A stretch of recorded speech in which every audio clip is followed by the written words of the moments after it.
All right, I'm here today with a friend of mine, Phil Inzinga. Phil, you and I met. I guess we're friends. We're acquaintance for sure. We definitely met Sure. 2016. Is that when we did the autism bill? Was it that long ago?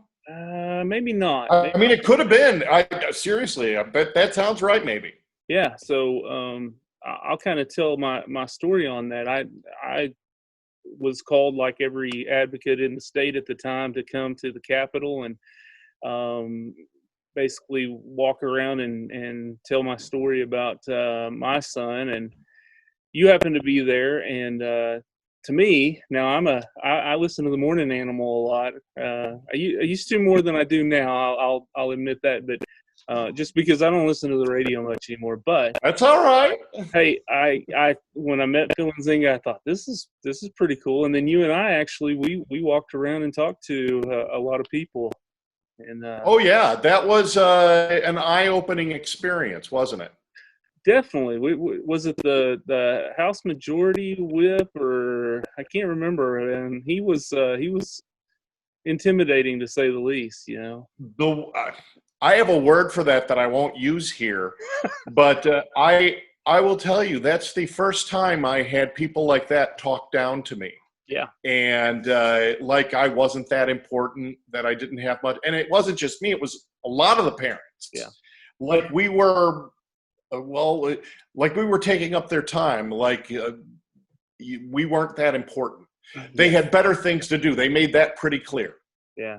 And it A wasn't lot all. of them. Now there were some who opened their hearts and opened their minds and listened to what we had to say. Yeah, definitely. I'm Yeah, gonna that's what I forget was who gonna they say. are. I was gonna say there were many that were really really good, but there were some that were not so much. But yeah, definitely eye opening. Tell me a little bit about the reason I have you on here is you have a son on the autism spectrum, Yes. Max, and tell me a little bit about Max. Let's start with tell me about Max. What's he like? He's really like a lot of teenage boys. He's 16 now, which is shocking to me. Uh, he was diagnosed with autism in the first grade. We never hid his diagnosis from him. He's high functioning. He's clearly on the autism spectrum. There's no doubt about it, but he's very high functioning, very, very intelligent. Uh, doesn't always understand social cues, uh, but is getting so much better. When he was a child, we had a lot of issues with him walking out of class, running out of class, shutting down. Teachers not recognizing that he was shutting down. They thought it was a behavioral problem. And actually, in the beginning, we did too. Once we got the diagnosis, it was almost a relief because we at least had something that we could start with. But it was difficult at first. Now, though, we look at his autism as a gift. He sees things we don't see. He views the world in a way we don't view it. And, you know, he's a lot of fun. I don't know that I would want a neurotypical son. I like the one I got. We've had two kids, Maggie, who is neurotypical, and Max, who's on the autism spectrum. And it's perfect for us. I mean, we enjoy it. And it has affected my family so much that originally we thought my daughter would major in music of some kind. And now, believe it or not, she graduated last year. She's a special ed teacher in Tulsa for a high school. So Max's autism has affected my family greatly. It altered what we perceived was the career path of my daughter. It's pretty neat. Yeah, my wife is a special ed director at a school here, so and that's not what she ever intended to do. It's funny how that this works. I've told people many times before that I'm an advocate now. That's my job full time, and that's that's not what I was supposed to do. 10 years ago, I was on the road in a band. I was supposed to be a rock star, and See? it just it wasn't supposed to be. Well, kids have a way of making your life trajectory change quite a bit. Absolutely, absolutely. So tell me, I'm glad I've got you on because you're my first, well, my first man that I've had on here. Have you noticed that too? There's not a lot of dads in the autism community, and that's upsetting to me. Yeah, yeah, I that's what I was going to say. Is I'm glad I've got a dad on here because I wanted to get your perspective. People don't want to listen to me anymore. I'd like to have an outside Sure. perspective of this, but for me, it was I went through the regular stages. I had denial, and it took me probably a good 2 years before I finally settled down and said, "Look, I can't argue with an expert and this Right. piece of paper that has a diagnosis."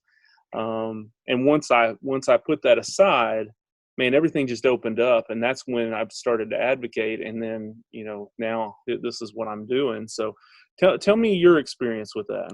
We had to relearn everything.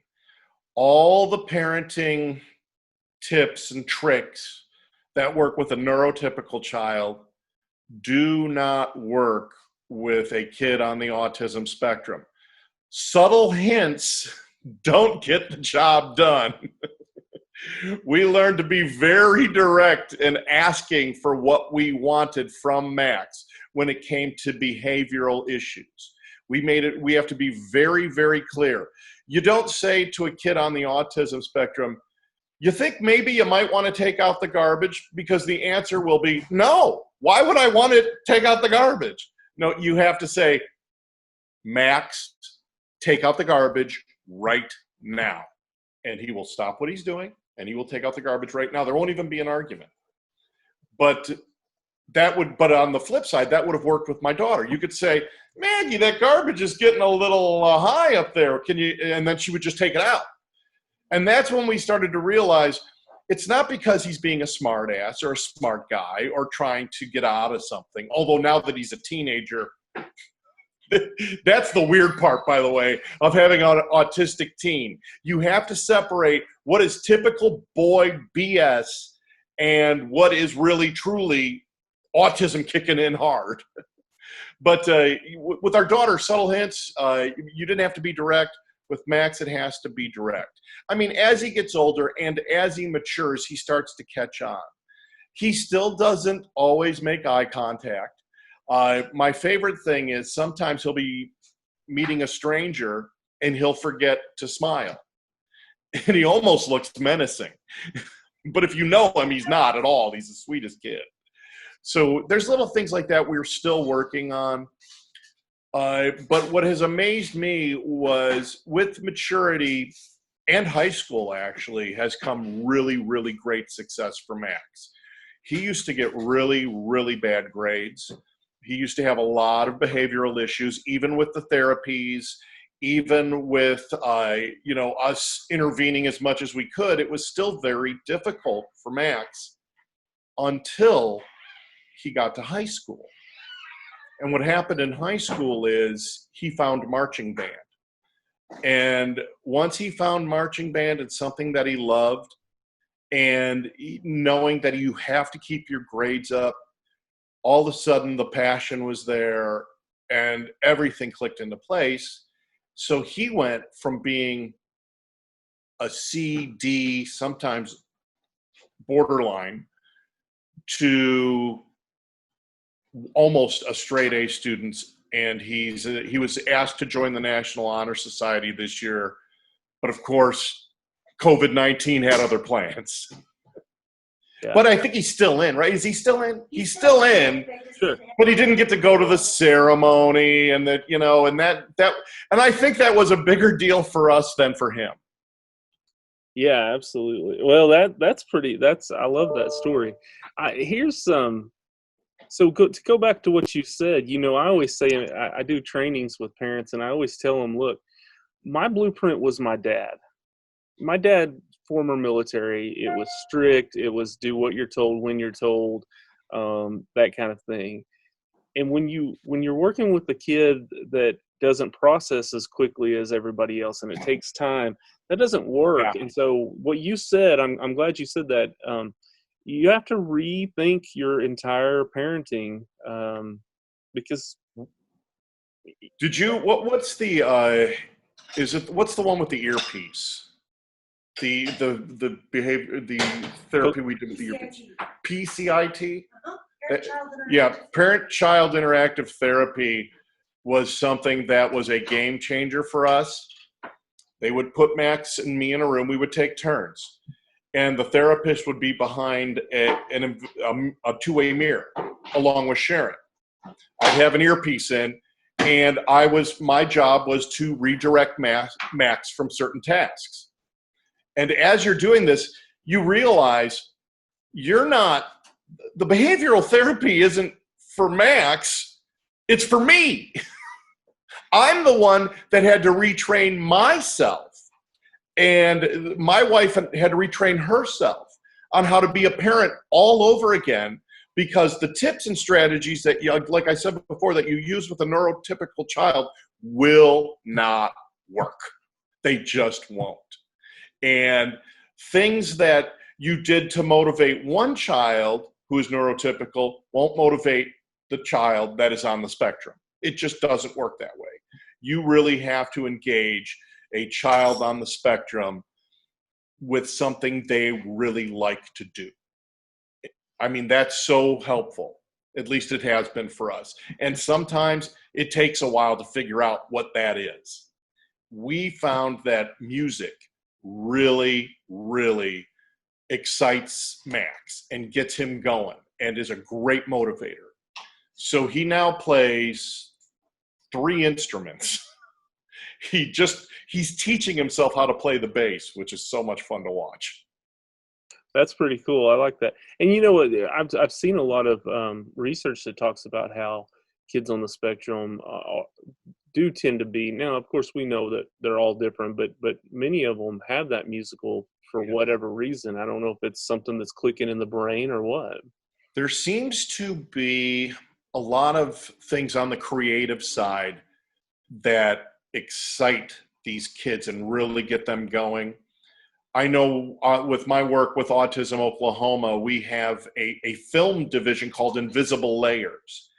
And it essentially teaches kids on the spectrum how to make movies and but not just how to make movies, how to make commercials, how to use this in a way that you can start a business or be part of a business. So they're learning video editing skills, audio editing skills, acting, directing, producing. They're learning all the aspects of this trade that they love. And again, it seems to, not always. I mean, there are kids on the spectrum who aren't into making movies or aren't into music, but there seems to be more that I'm running into, at least the high functioning kids. Yeah, we've got a social group that we started to help kids with transitioning out of high school into a job or whatever. And we work on social skills, job skills. And one thing I've noticed is they all like either animation or working on that, or theater, plays, musicals, things like that. So, and it is amazing to me that they're as into the technical aspects of stage work as they are the creative aspects, I suppose. They take it very, very seriously. Yeah, you know, one of the things that I had read about that is, and there are some grants out there, but one of the things I read about this was, if you think about it, kids on the spectrum are routine oriented. So if I'm in a play, you're going to be at the same spot at the same time, and you're going to say the same line every time. Performance. Yep. And I bet they nail it better than anybody. Well, and they tell you how to react, how to act excited, act sad. It's all written down for you. Sure. It's in a way, it's great therapy. Absolutely. Tell me, how old was Max when you first had a diagnosis? 6. 6.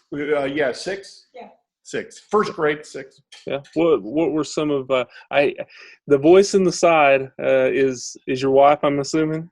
Of course. Okay. Yeah. Yeah. I get the same thing. You'll So hear the yelling off in the distance if I say something stupid. yeah. Yeah. I get the same thing. I completely understand.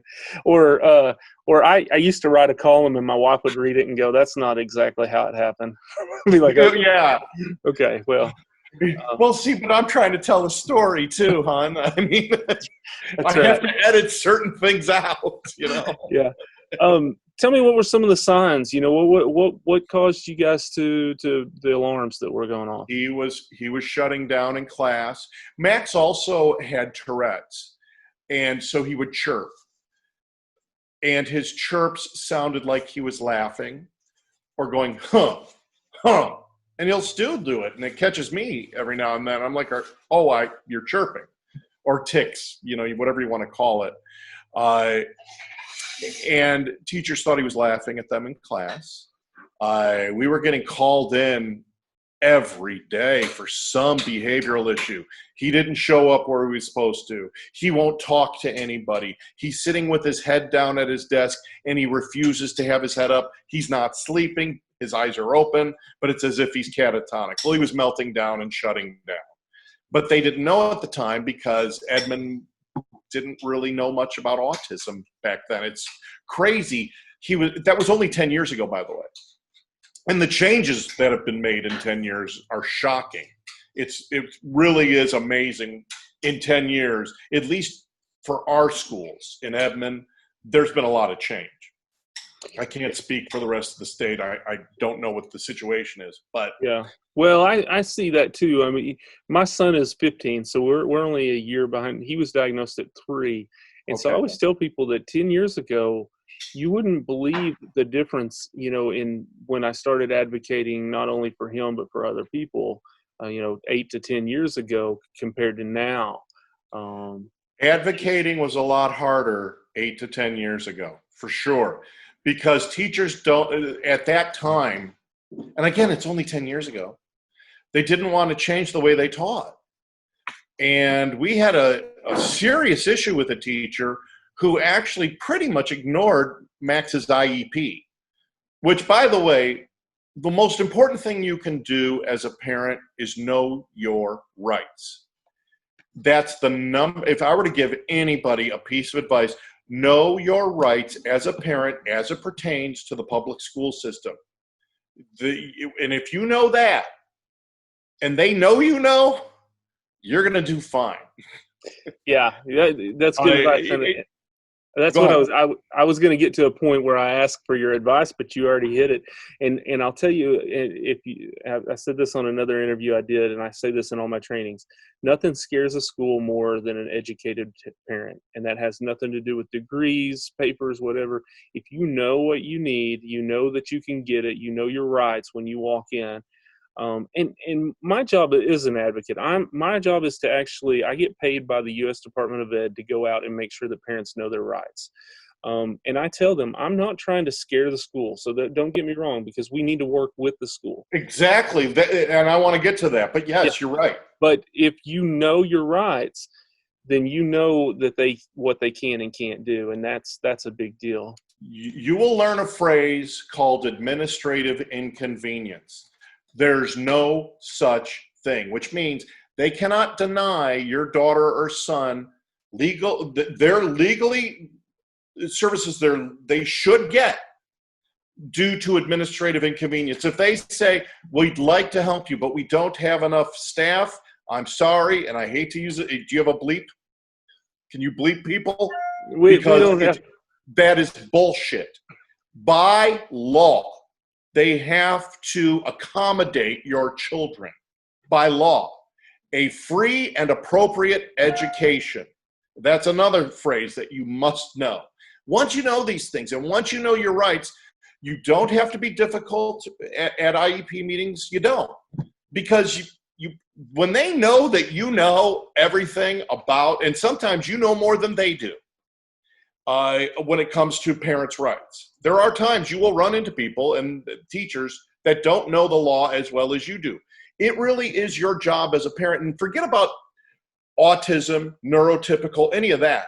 It is your job, it is your duty as a parent to know your rights as it pertains to your child in a public school setting.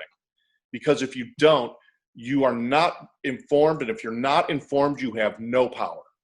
So make sure you know. It's so important, because once you have those are the most important tools in your toolbox. Secondly, the school isn't out to screw you or your kid. They're not. They trust me, it looks good on them when your child succeeds. That's their goal, is they want your child to succeed. Now, you will from time to time run into teachers who are stuck in their ways, do things a certain way. They don't like to change. And at their core, they're good people. They just resist change. And dealing with kids on the autism spectrum is nothing but dealing with change, or changing the way you used to do things. And that goes back to my earlier point. When you go to these behavioral therapies for your child, there is much, but I'm talking about behavioral therapy. When you go to these behavioral therapies for your child, they're training you probably more than you're training your child. They're teaching you. They're altering your behavior so you can be a more effective parent. Yeah. Again, talking about the trainings that we do, one of the things we talk about is behavior is communication. If I've got a child that's acting out, they're not doing it to be a brat. They're trying to tell you something. Yes. And one of the biggest problems we have with any child, like you said, not just on the spectrum, it doesn't matter who they are.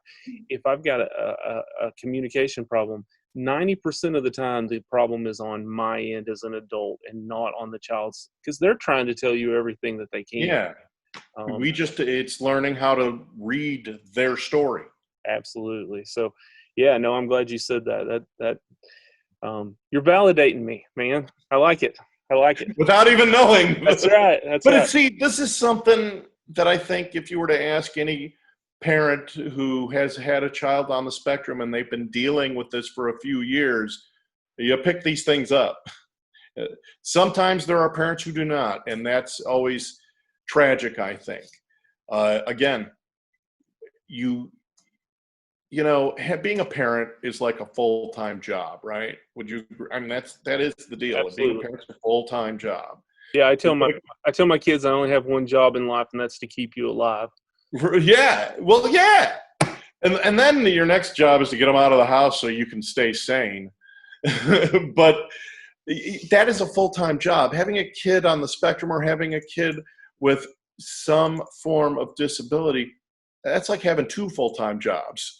So you've got your regular full-time job, your other full-time job as a parent, and you're a caretaker at a certain point. I mean, that's maybe not the best word to use, but you are. I mean, so that's 3 full-time jobs. It's tough. Being a parent is hard to begin with. It's supposed to be. Yeah, and as the old saying goes, they don't give you a manual. So no, but there are resources. Sure. And I think it is up to the parent to utilize them, the resources in the community. Now, back in the day, 10 years ago, there weren't that many. But boy, it's changed. I mean, it really has. Yeah, I mean, you can go on YouTube, Facebook, whatever. You can find everything you need. Sure. Yeah, absolutely. But although I would say that's not as good as like face-to-face therapy. It's always good. That's so much better. Yeah, absolutely. Tell me a little bit about advice that you've had. What's the best advice that you've received? Geez, as it pertains to autism, almost all of it. We walked into this thing, the only thing we knew about autism was what we saw on Rain Man. The best piece of advice here it is, the best piece of advice that someone gave me on autism. If you've met one person with autism, well, then you've met one person with autism. It's a spectrum for a reason. If you met my son, it'd take you a little bit to realize there was something a little different, but then you can meet kids and you can identify it instantly. Or there are nonverbal people. It's such a huge spectrum. So when we say you've met one person with autism, you've met one person. I mean, get to know the community. They're Yeah. great people.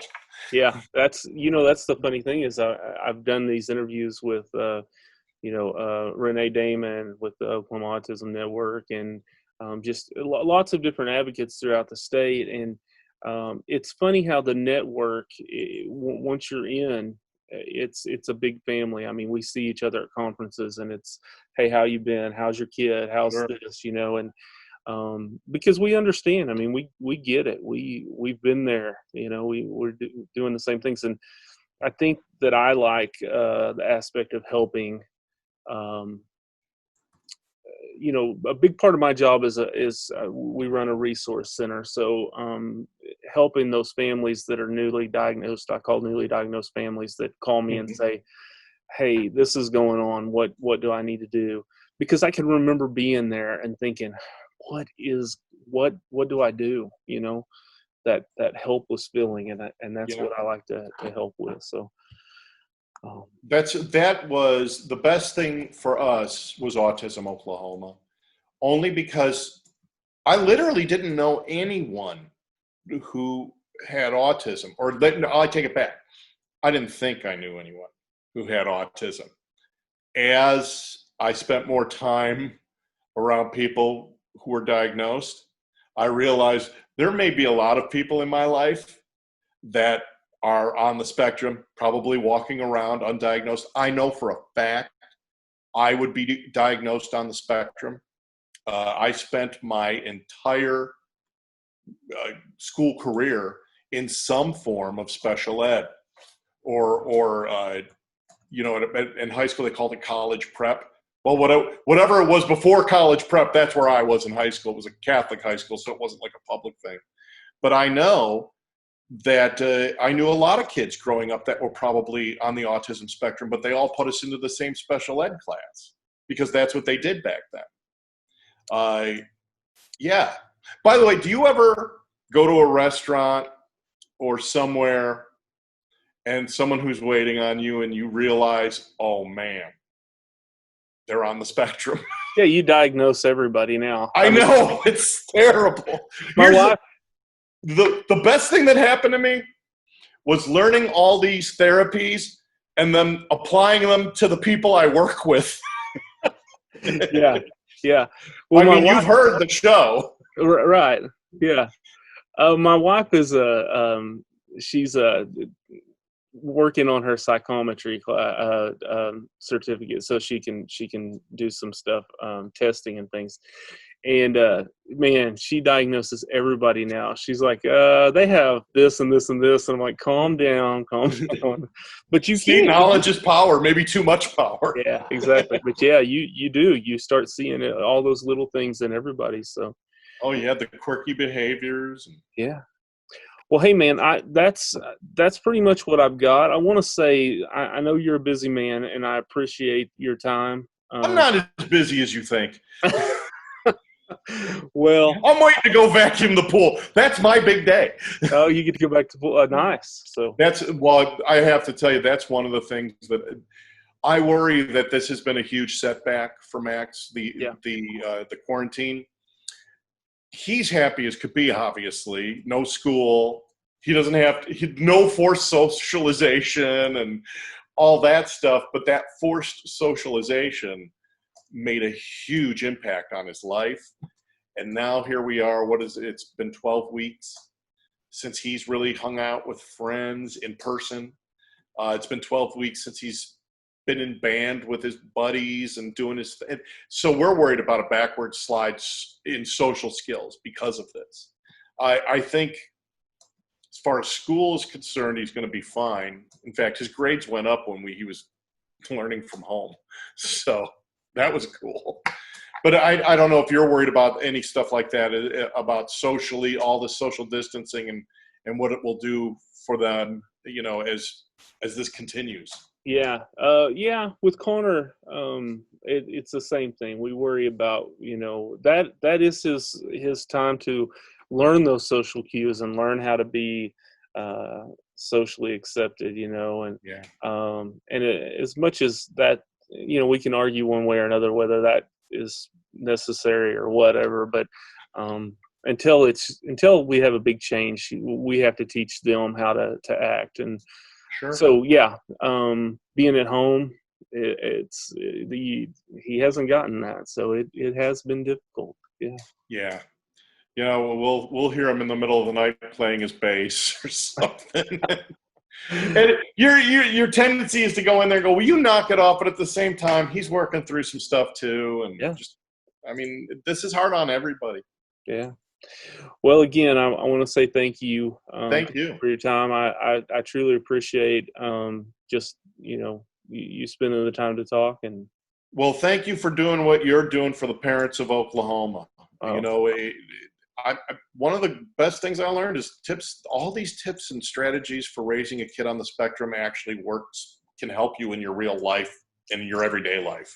yeah. It's just good stuff to learn.